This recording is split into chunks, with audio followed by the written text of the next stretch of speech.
Okay, so I apologize for all the hype that hasn't happened yet because, as you can tell, I'm still not on the ice road.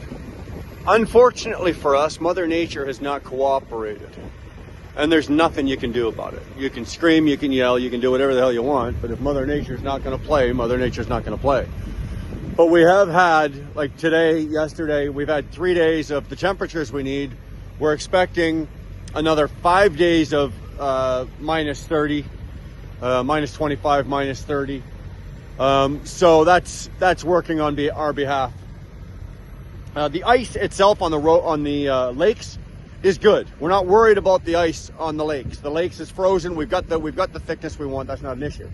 The issue we have is the roads, right? Because about 70% of the ice roads that were built are going across marsh, swamp, all sorts of shit like that. Which means there's liquid underneath. Which means if the thaw didn't go in and settle and freeze everything below, what happens is when the ambient temperature in the air above, that ground starts to thaw, or it's already not completely frozen, it starts warming up, or it's already warm, it starts sending heat from the bottom under the ice road and melting it from below, and that's the problem they don't want to have. They did have a pickup truck go up, and it was doing some work up there, and he was testing some, and he went through. No, he wasn't on a lake, obviously, but he did go through, and he dropped about 18 inches into the road. The road just crumbled at one point. Now they do have repair crews. They were able to repair it, and that was last week. So now we do have the temperatures. What they needed was 3 to 4 days of sustained minus 20, and they've had that. They've had more than that, and they're looking at another couple of days, being today included, of sustained temperatures of minus 20 and whatnot. So, but just to kill a little bit more time, what I'm thinking I'm going to do is I'm going to, we've got some other guys in here now that are all working or getting ready to go up, because we are going tomorrow morning. We just got the call. The survey crew up there says, yeah, we're good. So we are going up tomorrow morning. It's an all-day drive. From here, it's 11 hours to get up there, and then it looks like Sunday we'll be doing our first ice crossings. But I thought would be kind of cool is to show some more of the equipment that they use for these, because a lot of the transformers are, anywhere from 200,000 pounds upwards of, 450, almost 500,000 pounds. And some of the equipment, because the transformers aren't made here, they're made in Korea, right? So they're coming over on boats, and they're craned off the boats, right, at the dock, and then they're craned onto some of this equipment and some of the trucks. And everything I'm going to show you here for the truck-wise are owner-operators. These are all owner-operators. None of this is company equipment. So just trying to show you what some of these guys out here have invested for equipment. So let's go take a look at that. All right. So as most of you are familiar with, we've got the super sexy Felicia here. This is my truck. Now, this is nothing special. This is just a standard, 13,000 steers, 40 rears. There's nothing spectacular about this. It's just a straight highway truck.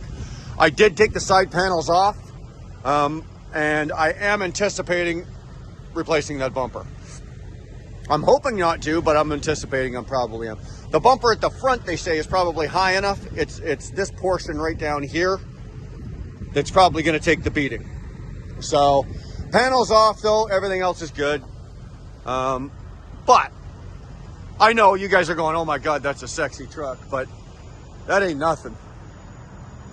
Because sitting right beside her is that. Again, remember, these are owner-operator trucks.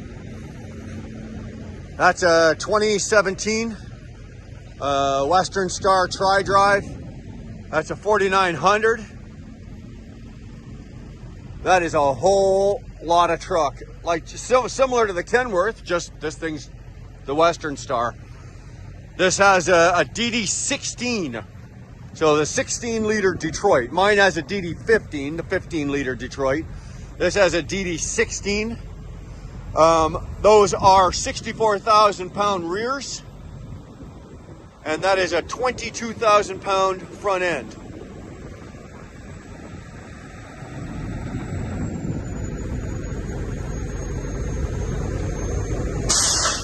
Stratosphere bunk.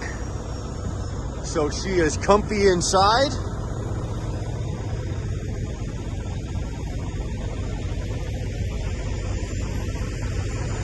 Good looking truck. Well maintained. This guy takes really good care of his stuff. Gorgeous, gorgeous truck.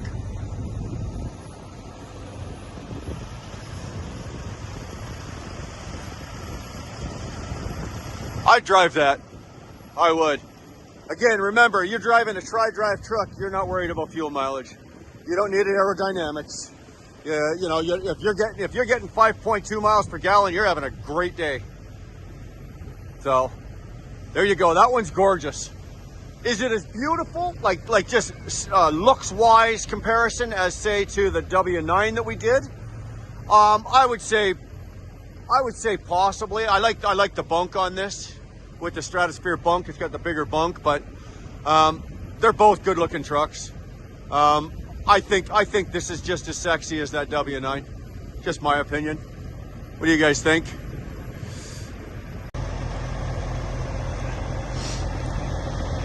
Okay, another owner-operator truck. Here we go.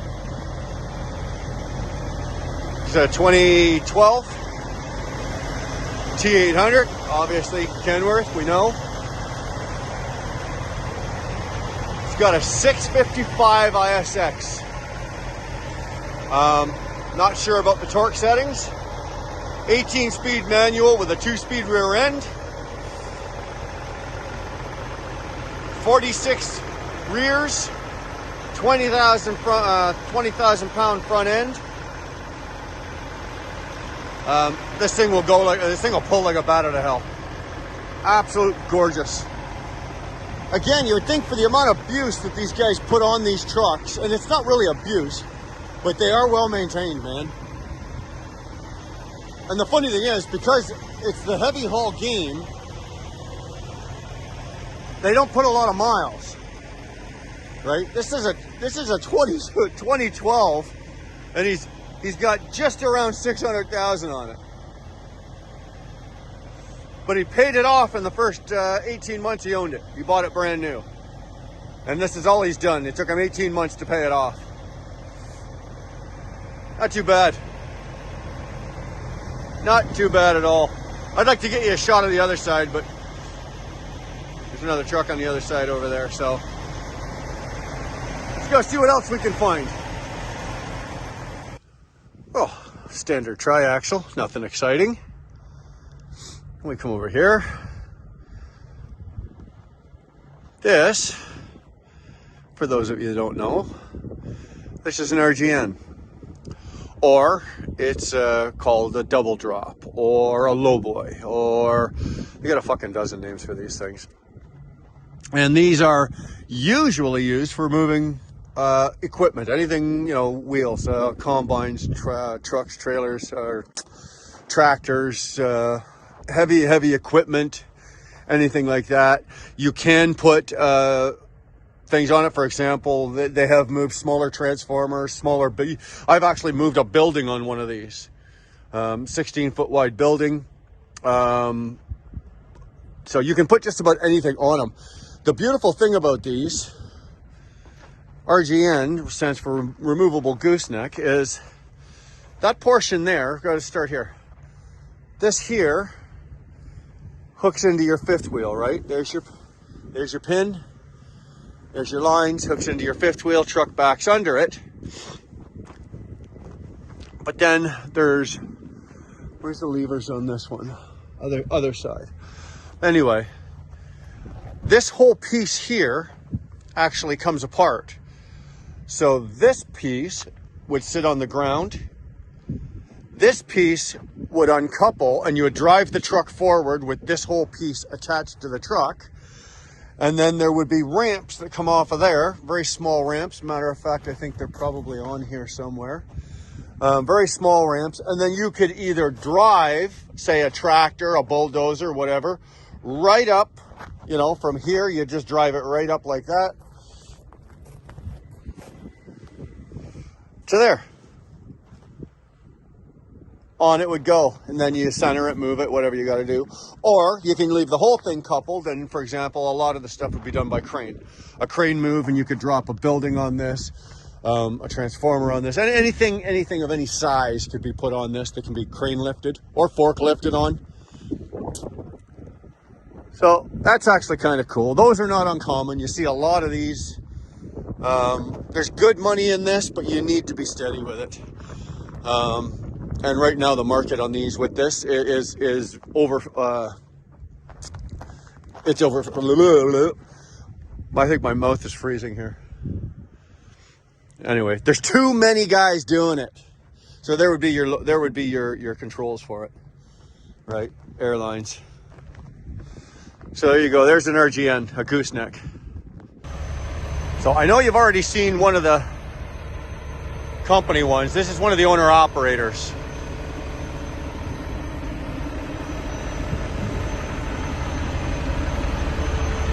Believe it or not, this is a 2014 600 ISX Cummins.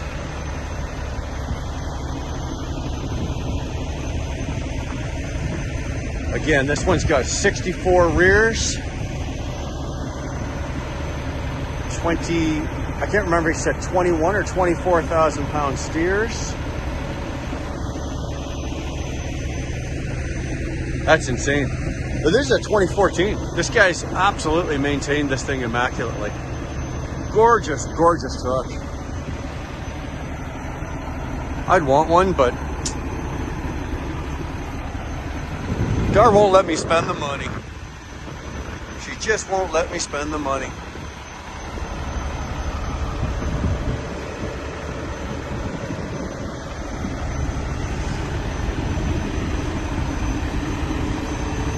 And that one there has, well, actually, I'm not supposed to say what's in there, so I'm not going to say what's in there, but it's on its way right now. It's leaving tonight to go up to one of the sites. So he's heavy. Well, heavy. He's not maxing out by any means if he's only pulling a tri-axle, but he's still heavy. Anyway, that one there is just for shits and giggles. Beautiful truck though. So I know you guys are thinking, oh yeah, Bri, we already saw that. It's a Shirley. And you're right. And you know what? I think these things are super cool, these Shirleys. But the Shirleys are cool.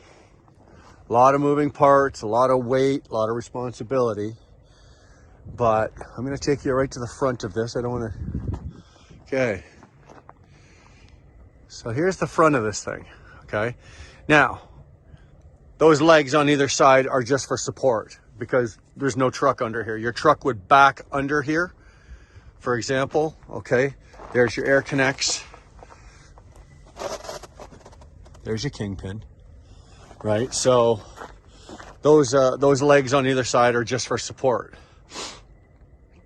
Anybody want to take a guess what the hell this thing is? Now, this thing's got about 20 different names of what people call this. But, okay, you guys see that guy down there walking down the other end there? That's the other end of this trailer. I'm going to step out to the side and give you a full-length look at this thing. Okay? So your truck backs in under there. And then we go. And we go. And we keep going. And we keep going.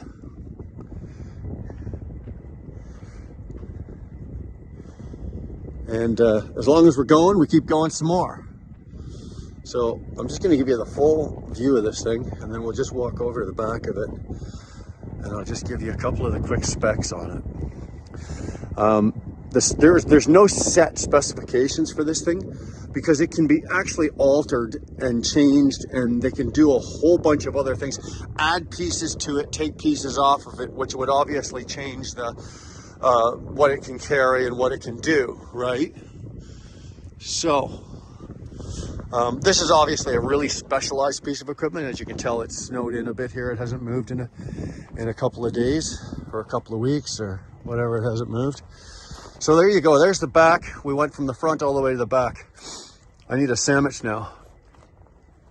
And this is This is well, what they call it would be a load boy. And what you generally see these pulling, windmills or windmill pieces, windmill blades, all of that. They can put stuff up there, for example, see there and there. Okay, that would be, say, for example, they got long pieces, windmill blades, I-beams, supersized pieces, structures, bridge pieces, all of that kind of stuff. But each one of these, right? So there's one axle. I call them axles. It's not really an axle. So you think about it. Okay, I don't want to. There's 8 tires right there. So each row has 8 tires on this thing. So 1, 2, 3, 4. So just on the back end, there's 24 tires, right? And then you come into the middle here. Now the middle here is fascinating. What they did with this is they actually had to take this down to the port, and they took one of the transformers off, and it was 445,000 pounds. Okay. And what they actually had to do with it is, this is actually a sectioned piece. This piece on top here is another 16-foot piece that what they'll do is they'll undo that bolt there, and they'll take that pivot out or that pin out, and then they'll slide it out, and they'll put another 16-foot piece in here, extending the length on this, and then they can put the transformer on it.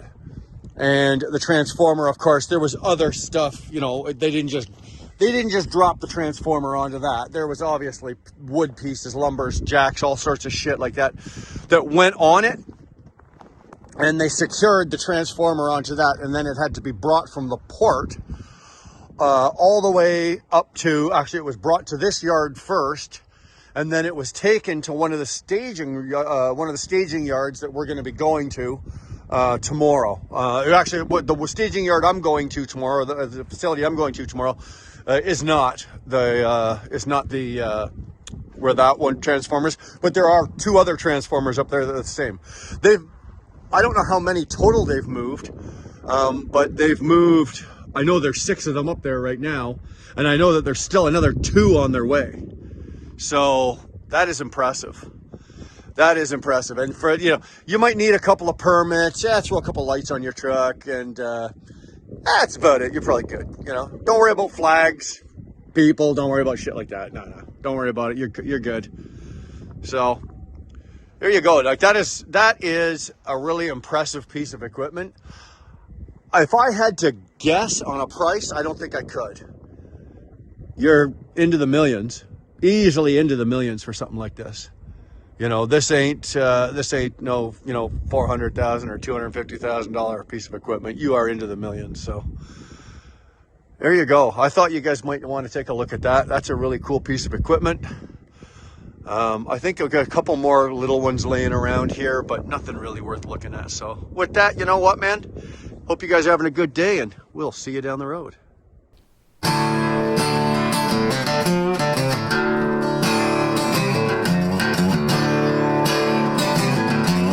I've been driving down this old road for so long I don't know when. If I could go back in time, you know I'd do it all again. I grew up breathing diesel, riding steel and chrome. I worked damn hard to get where I'm at, and I did it on my own. 'Cause I'm a wheel burn up